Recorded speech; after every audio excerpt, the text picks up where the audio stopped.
Les précommandes de l'iPhone 16e sont désormais ouvertes depuis cet après-midi du 21 février. Plutôt que de vous faire un simple récapitulatif des caractéristiques de ce nouvel iPhone, j'avais envie de prendre un peu de recul et d'analyser la stratégie qui se cache derrière ce modèle. Qu'est-ce que Apple cherche à faire avec cet iPhone 16e?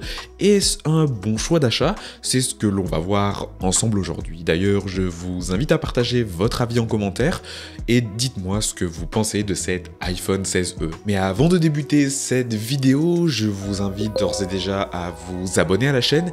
Ici, on parle de nouvelles technologies habituellement 2 fois par semaine, hormis cette semaine avec la sortie de l'iPhone 16e. Donc un grand merci à ceux qui prendront le temps de le faire.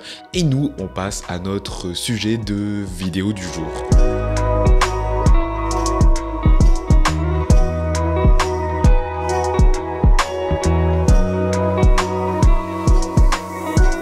Si l'on compare l'iPhone 16e à l'iPhone SE3, on va pas se mentir, oui, Apple a donné un vrai coup de boost, un vrai coup de jeune à cette catégorie d'iPhone. D'un point de vue technique, l'iPhone 16e est un smartphone complet, compatible avec Apple Intelligence, même s'il fait quelques concessions comme l'absence de MagSafe ou d'ultra grand angle. Mais dans l'ensemble, la copie rendue par Apple semble plutôt cohérente pour le public visé.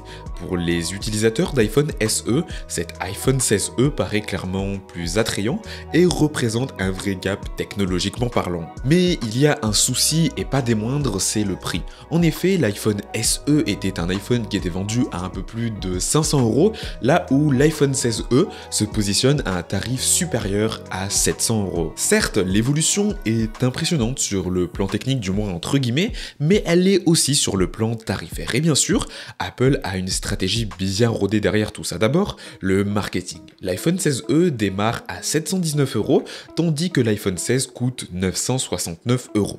Cette différence de prix pousse naturellement à se poser la question, est-ce qu'un iPhone 16 à près de 1000 € est vraiment justifiable quand son petit frère est à 719 €?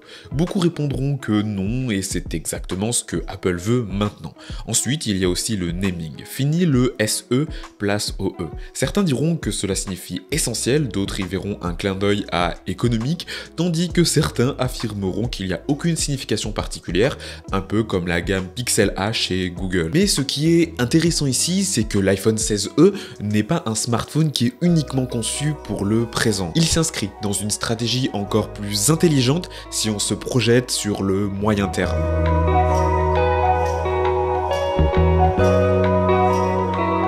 À sa sortie, on va pas se mentir, l'iPhone 16e semble pas très bien positionné. En effet, si l'on regarde sa concurrence directe, on va pas se mentir, 700 € pour un produit comme celui-ci face à des concurrents comme Google, Nothing ou encore Samsung, ouais, on n'est pas sur quelque chose de forcément incroyable. Mais si l'on prend un petit peu plus de recul face à cette situation, il y a une autre manière de voir les choses avec cet iPhone 16e. En 2026 ou 2027, on se retrouvera avec un iPhone qui coûtera probablement autour des 500 €, voire moins, et qui intégrera Apple Intelligence. À ce prix-là, il sera techniquement bien plus avancé que des iPhone 13 ou 14 que l'on pourrait encore trouver au même tarif. En clair, Apple prépare dès aujourd'hui l'iPhone du futur entre guillemets abordable, tout en garantissant une compatibilité avec l'intelligence artificielle Apple Intelligence. On risque donc de se retrouver avec, en parallèle des iPhone 17 qui seront clairement conçus pour l'intelligence artificielle, un iPhone 16e qui va se retrouver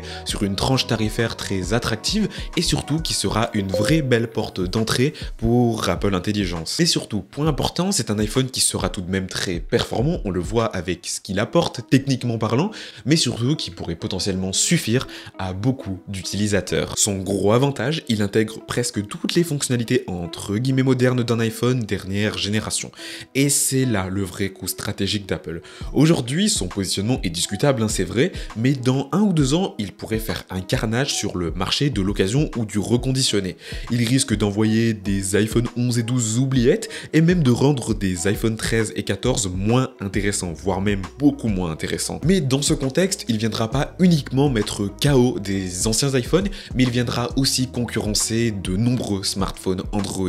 Il risque de bousculer un Google Pixel 9a ou un Google Pixel 10a, mais aussi de mettre la pression sur des modèles plus accessibles chez Samsung, Nothing ou d'autres marques. Sur le papier, c'est un joli coup de force d'Apple. Maintenant, la vraie question, est-ce que ce pari va être gagnant? Est-ce qu'Apple va réussir ce coup stratégique? Franchement, je trouve que c'est difficile à prédire, mais si je devrais donner mon avis ici, je dirais pour moi que oui. Sur le moyen terme, l'iPhone 16e a le potentiel clairement pour devenir le meilleur rapport qualité-prix chez Apple. Cela dit, soyons honnêtes, Google a déjà une stratégie similaire avec ses Pixel A et elle fonctionne plutôt bien. Aujourd'hui, un Pixel 7a est un smartphone très complet et attractif qui propose l'expérience Google pour un prix similaire à ce que propose Xiaomi ou Realme. Le Pixel 8a va suivre cette même logique. Peut-être pas ultra attractif au lancement, mais beaucoup plus intéressant 1 à 2 ans après son lancement. Bref, tout ça fait pas mal réfléchir et vraiment ça peut emmener de nombreuses interprétations et j'aimerais avoir la vôtre en commentaire. N'hésitez pas à me donner votre avis sur cet iPhone 16e et sur mon avis sur la stratégie d'Apple. Peut-être que vous avez une opinion différente, donc n'hésitez pas à partager ça en commentaire. De mon côté, je crois que j'ai tout dit, on se retrouve dimanche, ce dimanche là à 11 h pour une nouvelle vidéo sur la chaîne. Et puis de mon côté, je vous invite à vous abonner à la chaîne, à mettre un like si cette vidéo vous a plu ou vous a aidé. Et puis sur ce, on se retrouve très vite pour une nouvelle vidéo sur la chaîne. Allez, salut!